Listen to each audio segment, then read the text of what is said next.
Hi, Jenny here. So I was kind of wondering, am I really that naive? I was watching a YouTuber that I normally watch the other day, and they mentioned a product that they were going to try and wanted some comments in the comment section about if other people have tried it and what their experience was. And I thought, oh, I'm going to check the comment section and see what people are saying.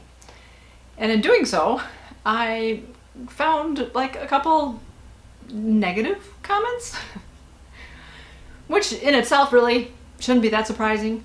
The bigger YouTubers seem to get more negative comments. But somebody had said, this video is boring. And somebody else had demanded that they share some other information. And I thought, oh my gosh, really? I'm like, this person, this is daily life. It was, it's a video regarding, their life. They share about their life. And I thought that's life. There's really not a whole lot of exciting stuff going on. As far as they'd also gone through a cancer journey. And I thought, yeah, I went through my cancer journey this last year. And granted, yes, it's ongoing. But at this point in time, I'm not having doctor's appointments, every day, every week. I'm not being hospitalized. I will have scans like every 3 months. And so, yeah, that's on my mind. And when, those days come, I will share that information too. As on my channel, I've shared my whole journey. But you know what? Life is pretty boring right now, and I'll take that. I would rather have boring. I don't want to be going to the hospital every day. I don't want to be going through testing and all that. I would rather have my boring little life here of same old every day. And that's kind of regular life for people that haven't had cancer or haven't had, again, any illness. If you're in remission or you're having, you're not having a flare-up, it's regular life, and you just go day by day. And, then on the weekends or some other point, maybe you have something a little exciting going on where you get to visit family or get to go somewhere. So I was just like, wow. And then for demanding, that people share information, it's kind of like, it's their life. They can share what they want to and what they don't. And other people were saying, that they were lying. And there too, I'm going, really? Why would somebody lie? And again, from seeing what they've gone through, and I'm thinking, again, I know my journey and what I went through, I'm thinking it's truthful. Then again, that's just me. Because I mentioned it to my daughter and husband, and they're both like, oh yeah, people have lied. People have lied about being in the hospital, or even, they'll show that they're in the hospital. You can't lie that. You can't fake that. You could. But for regular people, you're not going to fake being in the hospital. I guess you could fake some disease and going in or doing, but and I guess, in the back of my mind after they said that, I thought, yeah, I guess I have heard about some people that have then come forward and said, yes, they were lying about the whole thing, and they were just doing that to bring in, to bring in money to get, because they have the GoFundMe type accounts and get money in that way. But again, for others, it's kind of like, no, you're you're telling the truth, and either if you do need help or would like help, and there are two, people don't have to donate. I guess in the end, if you do find out these people are lying, you feel kind of cheated and whatever, but unless you are doing that, unless you're giving people money, and so be it. If it's a matter of you're just watching their video, us YouTubers, we don't make a whole lot of money doing YouTube. Unless you're, Mr. Beast or PewDiePie type of, bringing in millions of views, it's really not that big of a moneymaker. Yes, you can make a living off of it, depending on the type of videos you make and how many videos you're making.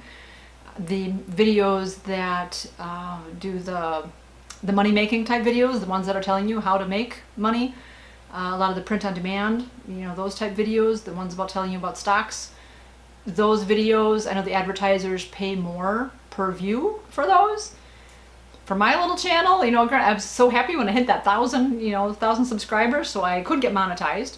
But I forget what it is. I was gonna look it up before starting this video, but I was on a time frame and I wanted to get this video made, so I forgot to look it up. But granted, again, I'm only a channel of 2,400 of you. And I'm so very grateful for all 2,400 of you, but my videos make like a penny a view type of something. I mean, my last check was like $130. My ones before that were 120, 100. So, you know, I may be getting a check of $100 a month. And I'm very super grateful for that because I'm not working right now. And so that helps out. That helps pay part of the grocery bills. That helps pay, you know, when I need new shoes, or I need right now some ostomy type stuff, or, you know, whatever I'm getting. The donut cushion that I got for myself, you know, the stuff pays for that. So again, I'm very grateful for that. Again, obviously, if you know, the more views you get, the bigger your paycheck. And so be it. This is kind of a hobby. This is kind of a side thing for me, for, you know, others. I would like to be this, you know, full time. That would be wonderful. But for now, again, I'm very happy and grateful for what I have. But again, it's just, I don't know, flabbergasted me that people would lie to do stuff. But then again, I've also been told that I have truth serum running through my veins. And I've been told that since I was young, because I don't lie. I just don't. I tell the truth, even if it's usually a detriment to me. It's kind of like, well, that's the person I am. That's who I am. For me, it's a lot easier. I don't want to have to think of, what did I tell so-and-so, or does this person know what that person knows, or what did I tell who, and have to remember that in stories. And I don't have enough brain power for that. Like, you know what? I live my life and I am who I am. You know, I had a job once where it got to the point of I wasn't really getting along well with the manager. They became a little more demanding and, I don't know, not so nice, and saying things or whatnot, and it was just like I felt like I was walking on eggshells around them. It's kind of like, I'll do my job, I'll be respectful, but I'm gonna keep my mouth shut, say as little as possible, do what I need to do, and, you know, be happy when the day was done and move on. It was sad. It was, you know, during those times, because I couldn't be me. I couldn't just be who I am. So it's wonderful when you can do that. I'd rather have that. It's, you know, more of a positive, happy life. So anyways, yeah, there was that one, and I was kind of disgruntled all night after reading that kind of stuff and reading a few of the comments. And again, I'm not into the drama. I don't like that kind of stuff. And that's usually why I don't comment.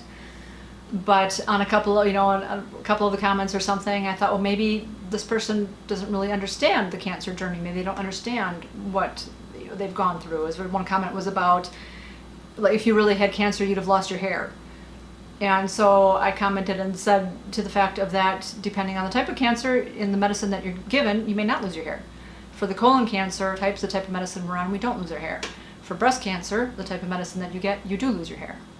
So, you know, I just thought, well, again, you know, being my helpful self that I am, I'll just kind of throw that out there, because again, it was a basic enough comment that I figured, well, I could comment on, and again, I wasn't going to go any further than that. I'll comment once, and I think I commented on another one, and then somebody wrote back and said some more things, and I thought, okay, I'm done. I'm not going to get sucked into all this, and if it is, then it is. I mean, again, maybe it'll come out that these comments are correct, and there are stuff going on with this YouTuber, and so be it. For right now, I always think the best, give them a chance.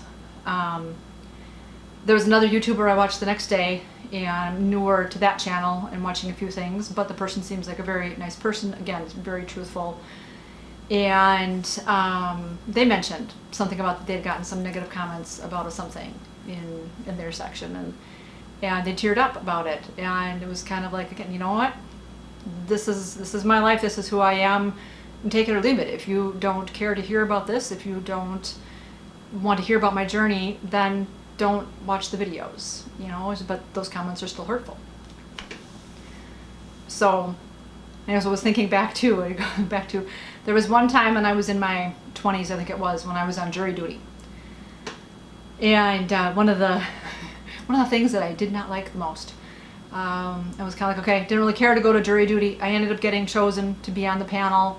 Okay, fine. It was a younger boy, probably 18-ish, 16-ish, something in there. And he was being put on trial for the sale of drugs. marijuana, I think. And the story was that he was driving along this main road near the airport. He's driving along the road, saw somebody walking, decided that he'd ask and see if they wanted a ride. So it was one of his classmates or something. Asked the guy if he wanted a ride. Yeah, sure. The guy gets in the car, I think had a lunch bag, put it on the floor, whatever. They went to a restaurant, and I don't know at this point in time if it was to make a stop at the restaurant and then go to this person's home, or if it was just that he was driving this person to the restaurant. And while at the restaurant, it was like an undercover operation, and they both got arrested.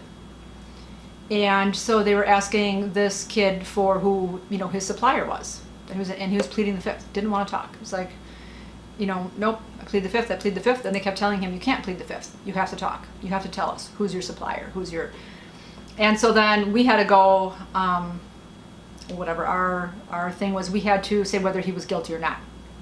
Did he really sell the drugs? Or was he like an innocent bystander type of thing?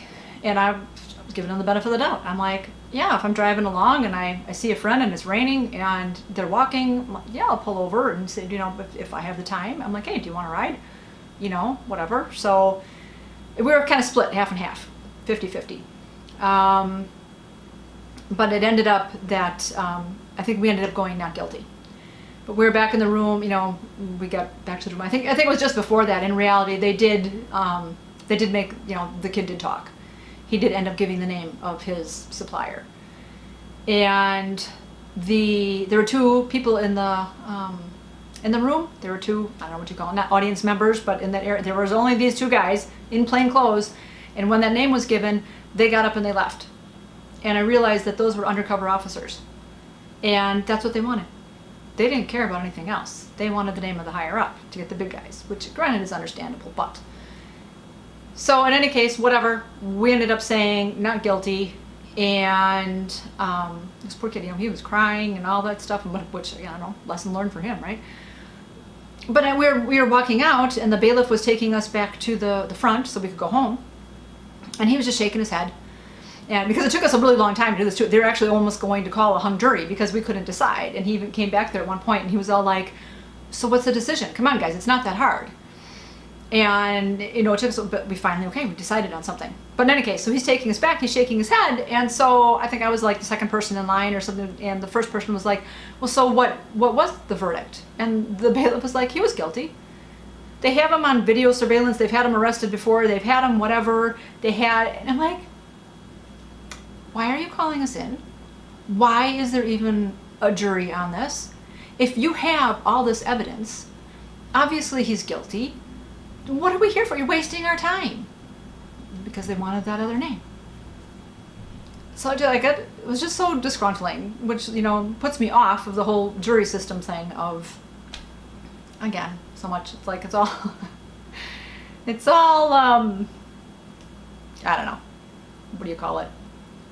Not politics, but it's just kind of like they've got their systems down, and they I guess have to do what they have to do to get the information they want or help keep things going. But there too, it was just waste of time, waste of just tell the truth. And you know what? And just let others go. Just let them live their life. Kind of gotten to that point in my life too. It's different things that I've heard and read, and all these things that I'm watching, and that's where everybody living their life is. One said everybody's going through something. You don't know what somebody's going through, what the challenges are in their life, and there's really no right or wrong. And it's kind of, people have their own perceptions. You grow up in your family and you learn certain things, and that's the way you do it. Certain traditions. You grew up Catholic and you have certain Catholic traditions, and you do with no meat on Fridays. You know what? That's right for you. Somebody else would be raised in a different religion and a different whatever, and going, what are you doing that for? What does that do for you? What is, that's not right. That's wrong. That's, and you've got your own traditions and your own things that you do. Well, you know what? We all have our perceptions, and things are, right for us. So just kind of see the good in people, see the good. Let's build each other up. Let's try not to knock each other down. Build each other up. Look for the good. Look for the good in people. Give out the compliments when you can. You know, you never, again, don't know what somebody's going through in their day, and you telling them that, hey, you know what, I really like your shirt today. I really like your nail polish. I really like it, you know, it'll put a smile on their face. Maybe give them a little boost, a little serotonin, a little happiness in their day. So, in that respect, yeah, I guess I am naive. And that's okay. I'll kind of live in this world. I'll live in my little happy world and keep it positive, as I tell you guys. So, I hope you are all doing well, and keep it positive. Go make it a great day. Bye-bye.